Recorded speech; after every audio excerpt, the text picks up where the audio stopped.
Hello students, welcome. कैसे हैं आप सभी लोग? तो आज हम पढ़ेंगे न्यू टॉपिक हमारा दैट इज फर्टिलाइजेशन। उसी को ही हम सिनगैमी बुलाते हैं। तो यहाँ पर जो भी सेक्सुअली रिप्रोड्यूसिंग ऑर्गेनिजम्स हैं उसमें हमें देखेंगे कि किस तरीके से फॉर्मेशन ऑफ गैमेट्स होता है और किस तरीके से गैमेट्स फ्यूज करते हैं, तब जाके है जो जायगोट का फॉर्मेशन होगा। तो जो मेल गैमेट है स्पर्म वो हप्लॉयड होगा और जो फीमेल गैमेट है एग वो भी हप्लॉइड होगा, ताकि जो क्रोमोसोम नंबर है वो रिस्टोर हो सके और जो जाइगोट है वो डिप्लॉयड बन सके। सो हम देखें कि किस तरीके से फर्टिलाइजेशन की प्रोसेस देखने मिलती है और यहाँ पर किस तरीके से जाइगोट का फॉर्मेशन होता है। तो यहाँ पर जैसे कि मैमल्स, ह्यूमन, जो फर्टिलाइजेशन है वो इंटरनल फर्टिलाइजेशन है, क्योंकि जो जाइगोट फॉर्म होता है by the fusing of the sperm nucleus and egg nucleus, it is taking place inside the ampulla of the fallopian tube.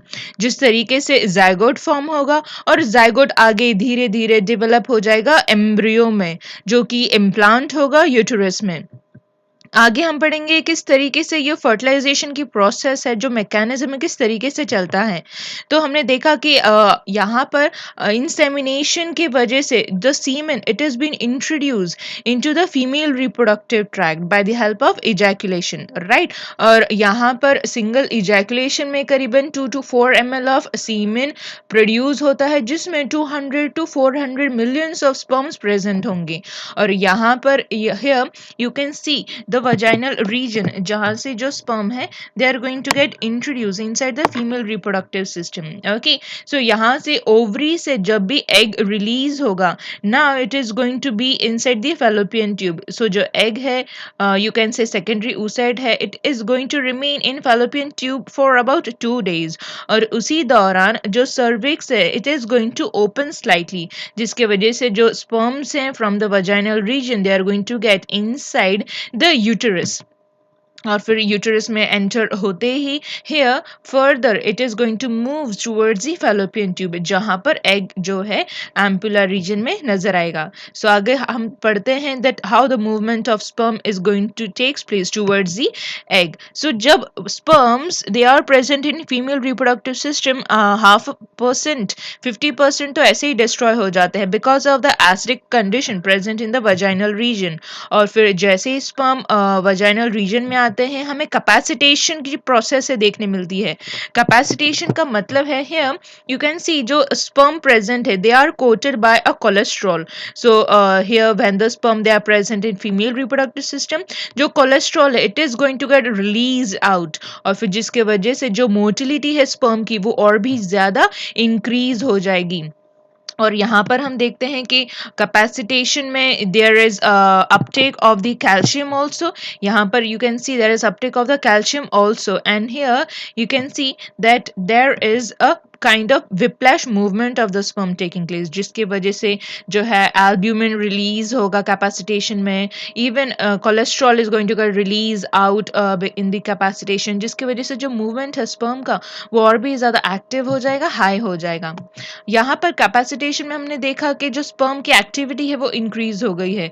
अब जो स्पर्म है from the vaginal region is going to reach up to the uterus और फिर पहुंच जाएगा oviduct में, जहां पर एम्पुलर रीजन में हमने देखा कि एग प्रेजेंट है। ओके, स्पर्म की एक्टिविटी जो है प्रोस्टाग्लैंडिन्स के ऊपर भी डिपेंड करती है, जो कि एक्टिविटी इंक्रीज करेगा। और फीमेल में वेस्टिबुलर ग्लैंड्स भी हैं, जिसके सिक्रीशन से जो स्पर्म की जो मोटिलिटी है वो भी एनहेंस करता है। सो यहाँ पर एक एवरेज स्पीड दी है अबाउट द sperm। सो जो स्पर्म है as it reach to the ampulla, okay, so uterus में और फैलोपियन ट्यूब में कंटिन्यूस कॉन्ट्रैक्शंस होते हैं, जिसकी वजह से sperm they reach up to the ampullar region. और ये जो कॉन्ट्रैक्शंस हैं यूटेरस में फैलोपियन ट्यूब में, it is because of the hormone that is oxytocin in female. Okay, so यहाँ पर जैसे ही कैपेसिटेशन हो जाता है तो बहुत ही कम समय में जो sperm it reach up to the ampullar region, that is within 5 minutes। और जो स्पर्म है when it enters inside the female reproductive system, it is viable for about 24 to 48 hours. Okay, और ovum भी it is also viable for about 24 hours. So आगे हम देखते हैं entry of sperm into the egg. So हमने देखा कि जब भी सीमेन एजैकुलेट होता है, so about in one ejaculation there about 2 to 4 ml of semen is having 200 to 400 millions of sperm present। Okay, so यहाँ पर सिर्फ कुछ 100 ही नंबर ऑफ स्पर्म्स जो है एम्पुला तक पहुंच पाएंगे। ओके, और उसमें से सिर्फ एक ही स्पर्म होगा जो कि ओवम को, एग को फर्टिलाइज करेगा। ओके, और फिर you can see in the diagram that how here this single sperm, it is the one who is going to get introduced inside the egg। okay, so यहाँ पर है in the further process, यहाँ पर here if you see the layer, सबसे outer layer होता है that is corona radiata, फिर बाद में लेयर आता है that is zona pellucida. So यहाँ पर जो स्पर्म है उनके पास कुछ कोरोना पेनिट्रेटिंग एंजाइम्स होंगे स्पर्म के पास, जो कि डिसॉल्व करेंगे कोरोना रेडियाटा को। ओके, और फिर यहाँ पर in this sperm there are acrosome which is having hydrolytic enzymes, जिसमें होंगे हाइलुरोनिडेज जो कि पेनिट्रेट करेंगे जोना पेल्यूसिडा का, तभी जो स्पर्म है they will be able to penetrate inside the egg. So पहले तो यहाँ पर कोरोना रेडियाटा डिसॉल्व होगा और फिर बाद में जो head of the sperm it is going to reach up to the zona pellucida. Okay, so जो जोना पेल्यूसिडा है उनके ऊपर कुछ रिसेप्टर्स प्रेजेंट है। You can see there are ZP here, you can see there is ZP1, ZP3, ZP2. These kinds of receptors they are present in the egg। okay, तो हम यहाँ पर जो है एक तरीके का इंटरेक्शन होगा। सो स्पर्म में होता है एंटी फर्टिलाइजिंग प्रोटीन और एग में होता है fertilising protein, that is fertilising receptor, जिनके बीच में इंटरेक्शन होगा और फर्दर की जो प्रोसेस है वो देखने मिलेगी। तो ये जो इंटरेक्शन है it helps for the fertilization, इसके दौरान अट्रैक्शन होगा स्पर्म और एग के बीच में। और ये जो फर्टिलाइजिन है और एंटी फर्टिलाइजिन है, fertilizin is in egg and anti fertilizin is in sperm, इसी के इंटरेक्शन से स्पीसीज स्पेसिफिक होगा। मतलब कि जो स्पीसीज होता है ओके तो उसी स्पीसीज के स्पर्म्स को एक्सेप्ट करेगा। ऐसा कभी नहीं होता कि किसी दूसरे एनिमल का स्पर्म किसी दूसरे एनिमल को एग को फर्टिलाइज कर सके, ऐसा प्रोसेस नहीं देखने मिलता। तो यहाँ पर the union of the nucleus of the sperm and the nucleus of the egg fuse तभी होगा जब फर्टिलाइजिन और एंटी फर्टिलाइजिन टाइप की रिएक्शन होगी और ये कंपैटिबल होगी, मतलब कि ये एक तरीके का स्पीसी स्पेसिफिक रिएक्शन है। आगे हम देखते हैं अबाउट द एक्रोसोम रिएक्शन। हमने देखा कि पहले कोरोना रेडियाटा डिसॉल्व हुआ है because of corona penetrating enzymes, और यहाँ पर जो एक्रोसोम है it is going to get ruptured और उसमें जो भी एक्रोसोम में हाइलुरोनिडेज एंजाइम होंगे वो जो है here it is going to dissolve the that is pellucida. Okay, zona pellucida. So यहाँ पर जोना पेल्यूसिडा के साथ कांटेक्ट करके वो डिसॉल्व हो जाएगा और यहाँ पर जैसे ही जोना पेल्यूसिडा डिसॉल्व हो जाएगा एक तरीके का कोन फॉर्मेशन होगा, उसको हम बोलते हैं that is cone of conception. Okay, so पहले कोरोना रेडियाटा डिसॉल्व होगा फिर zona pellucida. In the very first diagram you can see, यहाँ पर इस डायग्राम में आप देख सकते हैं सबसे पहले कैपेसिटेशन हुआ जिसमें मोटिलिटी इंक्रीज हुई, फिर कोरोना रेडिएटर डिसॉल्व होगा, फिर बाद में यहाँ पर जो एक्रोसोम था ग्रीन कलर का वो उसमें वो रप्चर होगा और हाइलुरोनिडेज एंजाइम सिक्रीट आउट होंगे और जोना पेल्यूसिडा डिसॉल्व होगा and then here there is a cone of conception formed. Okay, so एक तरीके का कोन फॉर्म होगा इनसाइड द एग। और अब यहाँ पर जो है स्पर्म जो है it is going to introduce its nucleus and also the that is centriole। so यहाँ पर you can see that जो plasma membrane है egg का, this is the egg plasma membrane, this is called as vitelline membrane, and here this is the plasma membrane of the sperm, both of them they have been united। और जैसे ही sperm is going to touch the egg यहाँ पर एक तरीके का action potential change होगा, we call them depolarization। और यहाँ पर जो है the nucleus is going to get introduce और उसके साथ साथ सेंट्रियोल भी स्पर्म का इंट्रोड्यूस हो जाएगा एग के अंदर। ओके, और बाकी के जो भी पार्ट्स होंगे mitochondria tail it is going to remain outside, उसकी ज़रूरत नहीं है तो वो बाहर ही रह जाएंगे। और एक और यहाँ पर इम्पॉर्टेंट बात है अबाउट द कॉर्टिकल ग्रैन्यूल्स।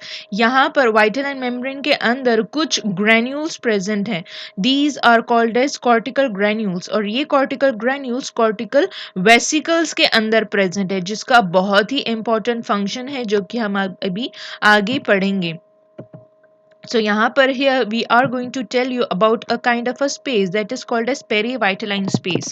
यहाँ पर अगर ये डायग्राम देखते हैं, this is the zona pellucida, okay, और ये है vitaline membrane। इसके बीच में आपको एक स्पेस नजर आ रही है, this space is called as vitaline space, okay।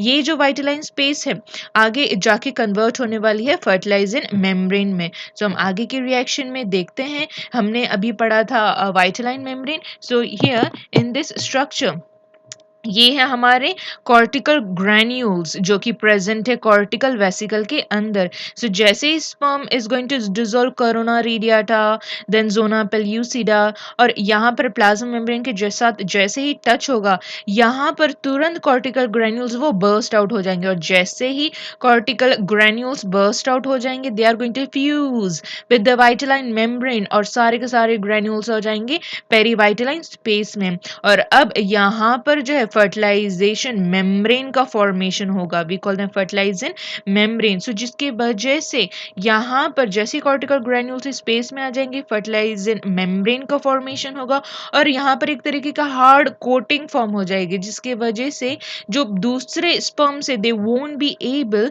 To enter inside the egg. So इसीलिए जो है जो पॉलिस्पर्मी है वो प्रिवेंट हो जाएगी, मतलब कि सिर्फ एक ही स्पर्म एग के अंदर एंटर कर सकता है, बाकी के स्पर्म एंटर नहीं कर सकते because of the formation of the fertilizing membrane. So हमने अभी oogenesis में पढ़ा था कि here there was here how the process of formation of an egg is going to take place। germinal epithelium से oogonia का formation, फिर primary oocyte और फिर secondary oocyte, जिसके साथ first polar body भी present थी। आगे यहाँ पर हमने पढ़ा था कि यहाँ पर here जैसे ही secondary oocyte ग्राफियन फॉलिकल से रिलीज आउट होती है, ओके। यहाँ पर जब तक वो स्पर्म के साथ यहाँ पर इंटरेक्शन नहीं हो जाता, there is no formation of an ovum. So जब यहाँ पर स्पर्म के साथ इंटरेक्शन होता है, तभी मियोसिस 2 की जो प्रोसेस है वो कंप्लीट होगी और ओवम का फॉर्मेशन होगा, और यहाँ पर उसके साथ सेकेंड पोलर बॉडी का भी फॉर्मेशन होगा। सो हमने सेकेंडरी oocyte के बारे में पहले ही लेक्चर में पढ़ा है कि उसके पास जो न्यूक्लियस होता है, सेकेंडरी oocyte का जो न्यूक्लियस होता है, we call them germinal vesicle. ये वाइटलाइन मेम्ब्रेन होगा, फिर बाद में होगा that is called as zona pellucida and then corona radiata, okay. और इसके साथ ये प्रेजेंट है first polar body, okay.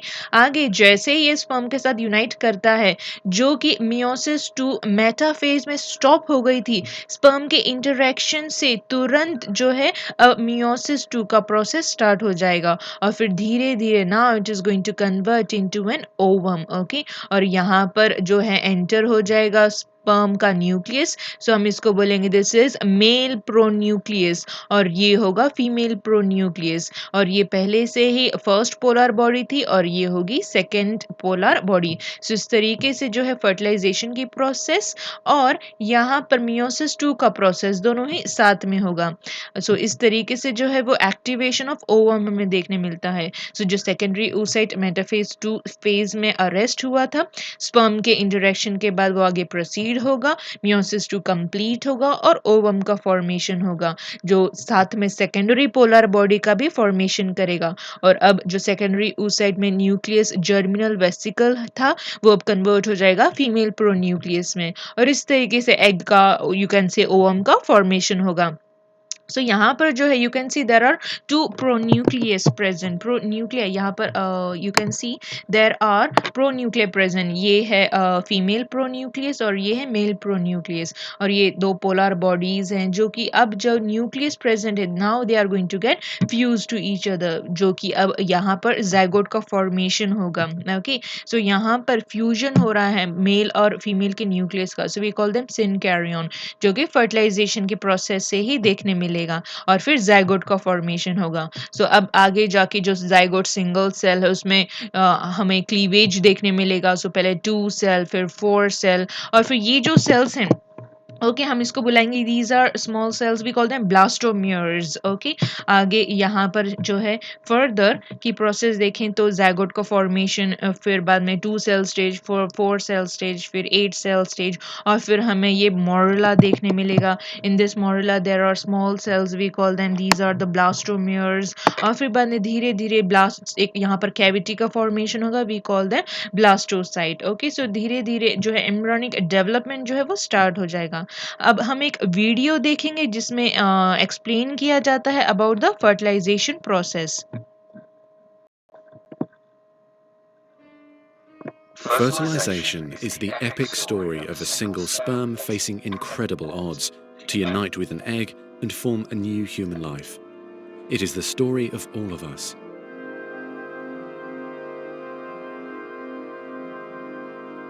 During sexual intercourse, about 300 million sperm enter the vagina. Soon afterward, millions of them will either flow out of the vagina or die in its acidic environment. However, many survive because of the protective elements provided in the fluid surrounding them. Next, the sperm must pass through the cervix, an opening into the uterus. Usually, it remains tightly closed, but here the cervix is open for a few days while the woman ovulates. The sperm swim through the cervical mucus, which is thinned to a more watery consistency for easier passage. Once inside the cervix, the sperm continues swimming toward the uterus, though millions will die trying to make it through the mucus. Some sperm remain behind, caught in the folds of the cervix, but they may later continue the journey as a backup to the first group. Inside the uterus, muscular uterine contractions assist the sperm on their journey toward the egg. However, resident cells from the woman's immune system, mistaking the sperm for foreign invaders, destroy thousands more.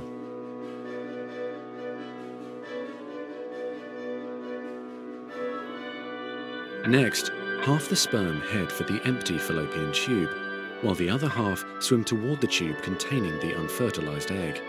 Now, only a few thousand remain.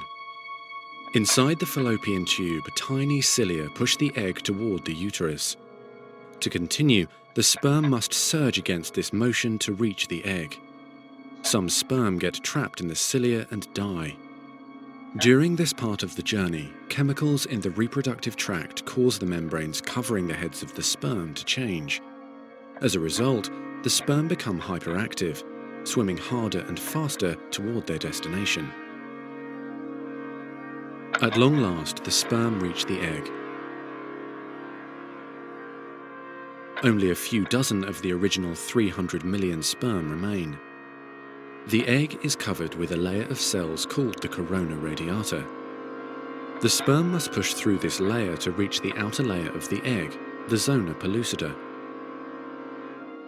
When sperm reach the zona pellucida, they attach to specialized sperm receptors on the surface, which triggers their acrosomes to release digestive enzymes, enabling the sperm to burrow into the layer. Inside the zona pellucida is a narrow, fluid-filled space just outside the egg cell membrane. The first sperm to make contact will fertilize the egg. After a perilous journey and against incredible odds, a single sperm attaches to the egg cell membrane. Within a few minutes, their outer membranes fuse and the egg pulls the sperm inside. This event causes changes in the egg membrane that prevent other sperm from attaching to it. Next, the egg releases chemicals that push other sperm away from the egg and create an impenetrable fertilization membrane. As the reaction spreads outward, the zona pellucida hardens, trapping any sperm unlucky enough to be caught inside. Outside the egg, sperm are no longer able to attach to the zona pellucida. Meanwhile, inside the egg, the tightly packed male genetic material spreads out. A new membrane forms around the genetic material, creating the male pronucleus. Inside, the genetic material reforms into 23 chromosomes. The female genetic material, awakened by the fusion of the sperm with the egg, finishes dividing, resulting in the female pronucleus, which also contains 23 chromosomes. As the male and female pronuclei form, spiderweb-like threads, called microtubules, pull them toward each other. The two sets of chromosomes join together, completing the process of fertilization. At this moment, a unique genetic code arises, instantly determining gender, hair color, eye color, and hundreds of other characteristics. This new single cell, the zygote, is the beginning of a new human being. And now the cilia in the fallopian tube gently sweep the zygote toward the uterus, where he or she will implant in the rich uterine lining, growing and maturing for the next 9 months until ready for birth.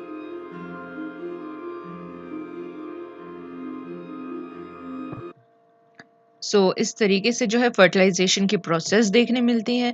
अब हम बात करेंगे कि क्या significance है fertilisation का। सबसे पहले जो सेकेंडरी oocyte था, वहाँ पर हमें देखे मिला कि oogenesis की प्रोसेस जो है वो कंप्लीट होते हुए नजर आएगी। मियोसिस 2 जो है वो कंप्लीट होगा और ओवम का फॉर्मेशन होगा। और जब nucleus of ovum is going to unite with the nucleus of sperm, अब ज़ायगोट का फॉर्मेशन होगा। That process is called as syngamy.